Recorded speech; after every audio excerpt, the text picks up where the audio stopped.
All right, we've got the recording started. So Amy, feel free to take it away. Hello, everyone. For those who are watching live and also on the recording, I am Amy Stone, and I am one of JMU's Additions Youth Advisors. I do not have my camera on today because I am physically disabled, and my laptop screen is not at the right alignment to make this all work. And instead of you guys staring at my ceiling, I decided to just turn my camera off. But I'm hoping wherever you are in space, whether hearing this live or hearing the recording, I hope you will find some type of joy today in whatever you do. And thank you for taking the time to listen to this presentation.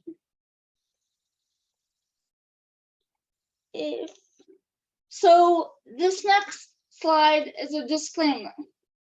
I will be discussing things that are from my own life. However, I am hoping that the key concepts can be applied to your life. And also, for those who may listen to the recording, if you are one of our partners, I hope that you can use this knowledge and apply it to whoever you may be serving.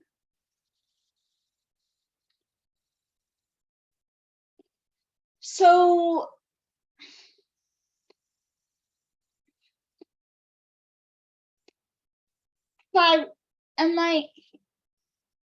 Maddie, jump in for me if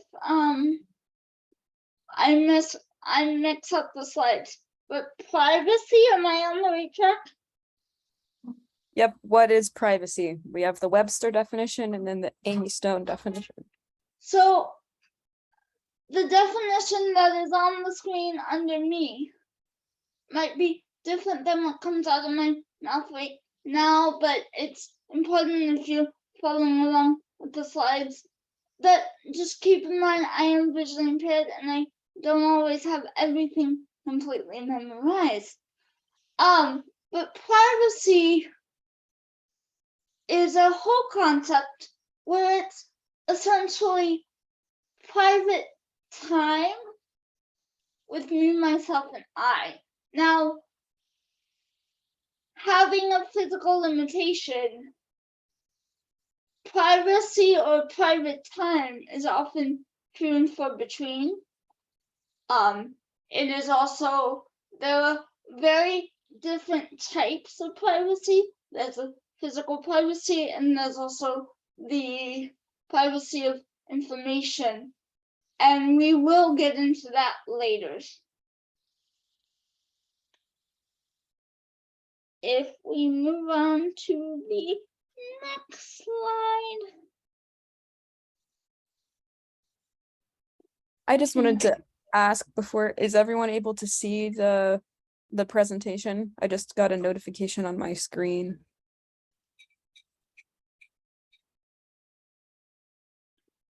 I know I can see it. Okay, thanks. Technically see it. Cool. I just can't read it, but I can see it. So, Maddie, do you mind helping us just read the slide off? Yep. These are different classifications of privacy, according to Amy, which include physical and emotional privacy. Physical privacy includes the act of providing space while providing assistance with activities of daily life, which include practices of consent, the use of gloves, and also that all physical contact is at my own discretion. On the emotional side, we have We have I get to choose who I share my emotional thoughts with, including having a private journal or answering more invasive questions at my own discretion. And second point is not everybody has to know what I'm feeling and why I'm feeling that way. So when you're dealing with physical things, especially with help assisting with ADLs, I'll say this, I've said this before and I'll say it again, please. There are reasons why glove practices exist. And please just take the 2 minutes to wear them. They definitely make me feel a whole lot more safe, especially if you're a caregiver and I haven't had a chance to build up that trust with you yet. For the emotional privacy or privacy of information, I need people to hear this. Not the information that's in my head. You do not have the right to know on your first day in the job. There might be something. I have some pretty thick walls that you will get to knock down brick by brick by brick. I'm not going to just be open with you on the first day. I'm sorry, but that's just the way it is right now. If you are working with a client that seems to be private, just wait for them. They will not. They do not have to, and they might not open up to you right away. Just because we're disabled does not mean that you have the right to everything in our life. If we move on to the next, something just popped up on my screen. I don't know what that is, but if we move on to the next slide. Can you help me on this title? Why is privacy important to me? So privacy is important for many reasons. A, I'm a fully functioning human being. And I say that. It is also important that if you're, no matter who you're with, privacy is always important to them when you're providing care. Privacy is important to me also because I'm 27 and I might want to engage in some activities that aren't,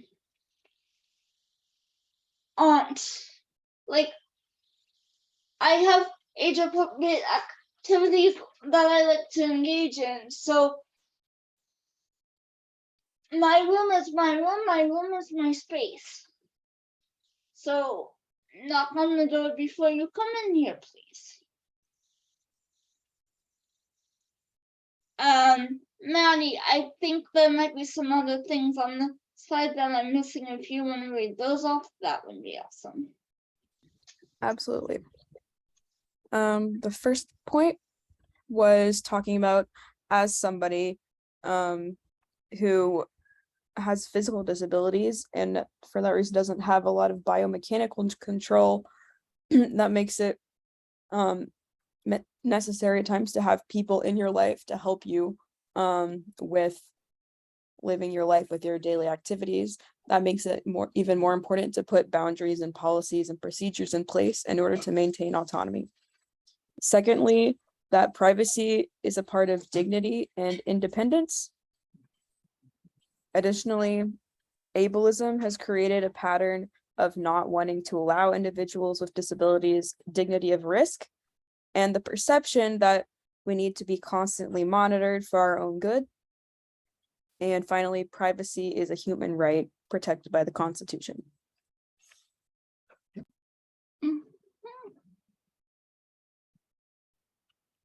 So it's just privacy, privacy, privacy, but there are some stories that I'll probably get into later that are gonna help you also understand why it's so important.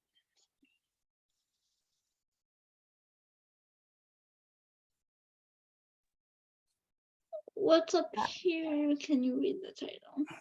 Facts on privacy. Can you take this slide? Yep, these were some statistics I collected at the request of Amy.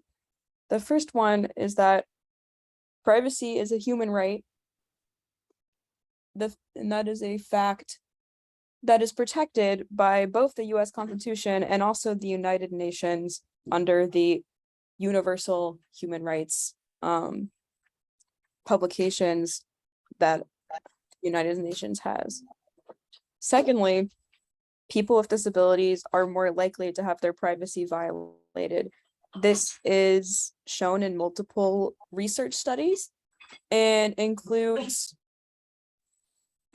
privacy violations, including medical information, personal information, as well as physical privacy.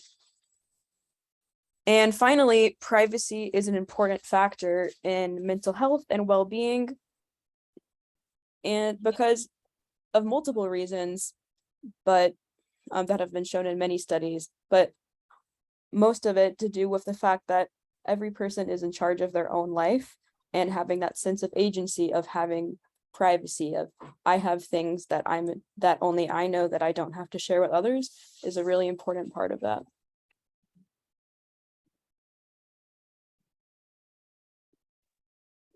What is dignity of risk? Dignity of risk. And Maddie, you may have to help me with more clinical definition here.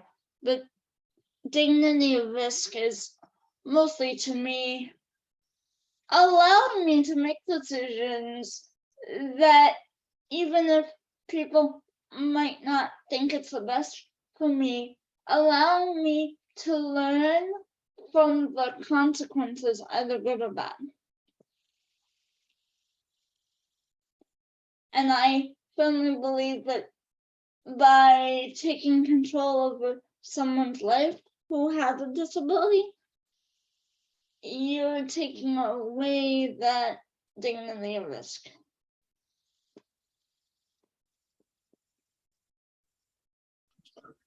Thanks, Amy. I can share some of the specific language published, the sources from the Center for Independent Living. The definition says, dignity of risk is being able to make choices that could have negative consequences and getting to experience those consequences. Those consequences can include physical injury or things like getting lost or emotional damages like a broken heart, and all of those consequences are a part of natural consequences that everybody has a right to experience. Why is this important? Because taking away a person's opportunity to experience and learn from their own choices can limit their freedom and their potential for independence. And also because facing consequences is a part of being human. So I have a very silly example of this. I was trying to clean my room today, and I got my power chair stuck in a blanket. I made that decision not even thinking straight because I was so focused on cleaning. And I had to deal with those risks 2 minutes later. I thought,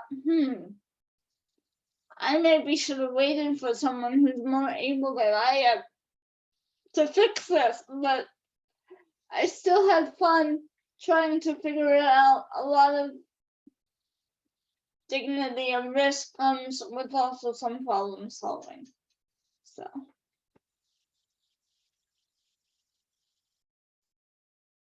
if we can go to the next slide. Okay. So if you got there's a scale here, and it's privacy versus safety. And Maddie, I'm going to have you read off some of the specific language here. But this is a very important scale. Keep in mind if you're listening to the recording later, it is a sliding scale depending on who you're working with. So, if you can just read the slides. Yes, the most important point on this slide that Amy mentioned is that we need to prioritize using the minimum amount of surveillance necessary to keep someone safe. And that is the way that we can balance safety and privacy. Not all information about a person is necessary in order to keep them safe and healthy, and not all context requires supervision or monitoring in the same way.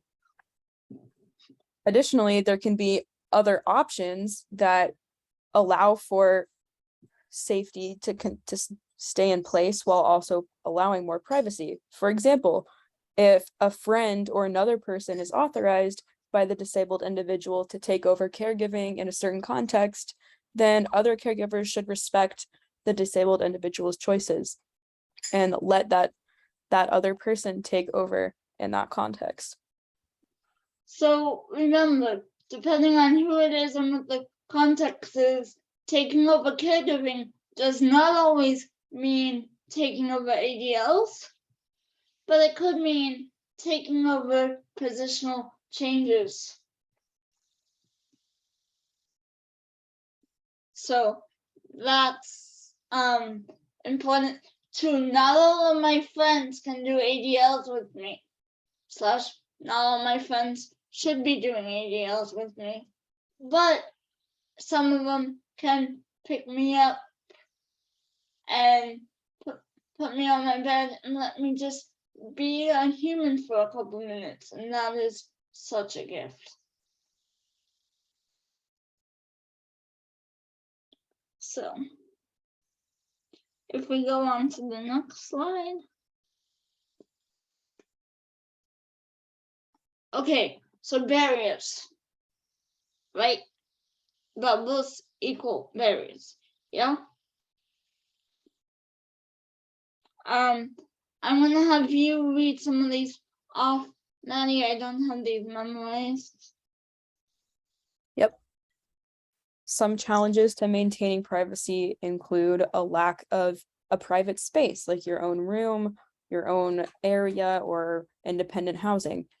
Also transportation, a lack of autonomy, ableism, societal views about what disabled people should be able to control and what information they owe to others, as well as personal or family dynamics, caregiving needs, whether they be met or unmet, lack of respect for personal space, over concern about an individual, and infantilization, which is more common with disabled people. If we go forward to the next slide. And where are we here? Physical space. Okay, my room is my space, but I know there's specific things on here that we want to make sure we cover. Please ask permission before entering my bedroom or touching any of my possessions. There are some story examples here, such as using the person's bed or removing possessions, as some cues for you, Amy. So legitimately, a couple of summers ago, I had a caregiver that would go on my bed and just fall asleep without asking. And that was a huge privacy violation for me, and it was very, very aggravating. I've also had people try to get on my, this is a different one. I've the same caregiver decided that it was okay to jump on my Facebook and try and like do stuff on there. So my room is my room, my space is my space. Do not touch things unless I authorize you, please. And that goes for if you're working with any other client, please do not touch things unless they authorize you. If they are not able to authorize, always try and go to their next of kin or POA or whoever they've, if anyone's ever said to you, if I can't authorize, go to this person, I would suggest you go to that person in that scenario. The second point says seeking independent housing to gain more privacy, and independent housing puts me in control of my environment. So, one of the biggest dreams of mine is to seek independent housing, and I am trying my best to figure that out. But it just gives me a certain level of control over my environment. And there are certain factors that will not be in my own personal place that are in my current situation I'm in living with my parents, aka my parents have a puppy that is not coming with me. So I'll be able to take a little bit more control over my environment that way.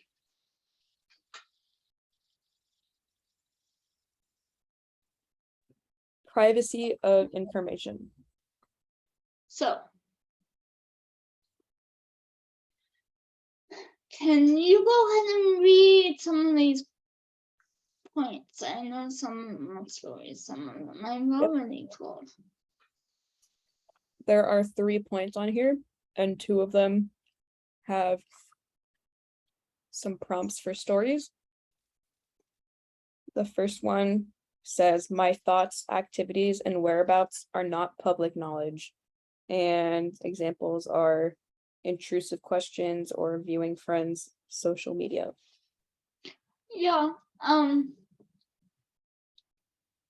to be honest, there were some parts of my life that are really hard for me to share, but luckily a couple of when caregivers get in the way of friendships, that is a problem. Let me just put that out there.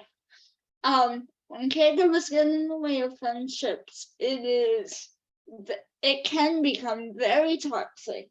It can become very hard to deal with. I had a caregiver in the past who would legitimately get on my friend's Facebook page and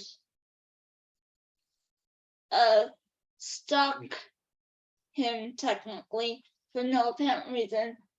She did not tell me. I had to find out through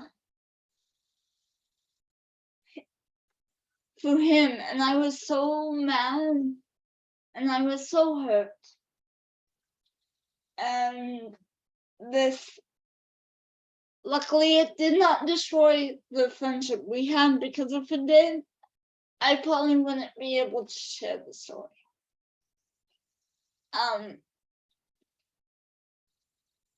This type of stuff is why privacy is important. And this is why it means the world to me to give presentations like this.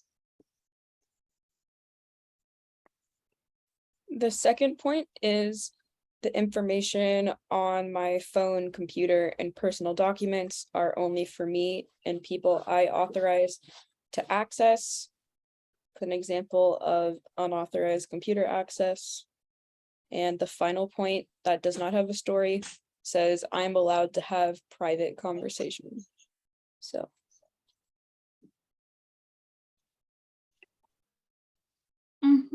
So, yeah, it's called, if I have stuff on my computer that I do not want other people to see, technically.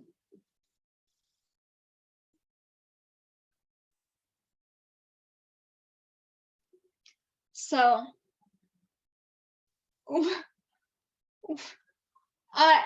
if we move on to the next slide, that might be a good thing. What do we have here? This is the final slide that says strategies for privacy, with a list of strategies here. Can you do me a favor and read those off, and then I'll add to them? Yep. Some points are self-advocacy, finding safety methods that require minimal human monitoring, such as having a phone to call for help rather than having someone observing you, or maintaining your caregiving schedules in a way that will facilitate your privacy.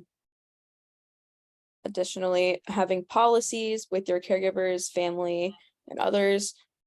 For example, saying things like, I'll text you when I need you, rather than having the person always providing supervision, or saying, when this person is with me, please do not interrupt. Additionally, prohibiting people from touching my phone or computer, having a private password, not allowing anyone to stand over my shoulder when I'm going on my phone or computer, and when I'm home alone, keeping all the doors locked and announcing yourself when you enter so I know who you are. Finding private ways of self-expression that are only mine. Some examples are journaling, like you could do video journaling.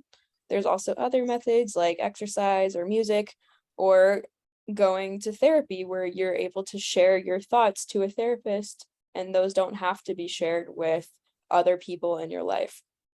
And finally, defining a physical space that's only mine, while still including mechanisms for safety.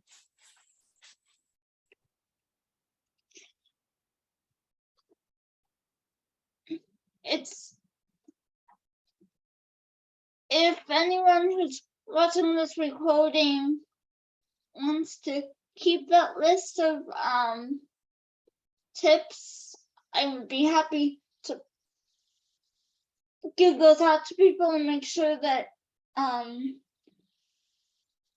they are easily accessible. I understand that this is the last slide, but we do have some discussion questions if we have time for them. Yes. Yeah. And if you want to read those off, that would be awesome. The first one says, what does privacy mean to you? And the second one is, how can you facilitate privacy for yourself and or those that you serve?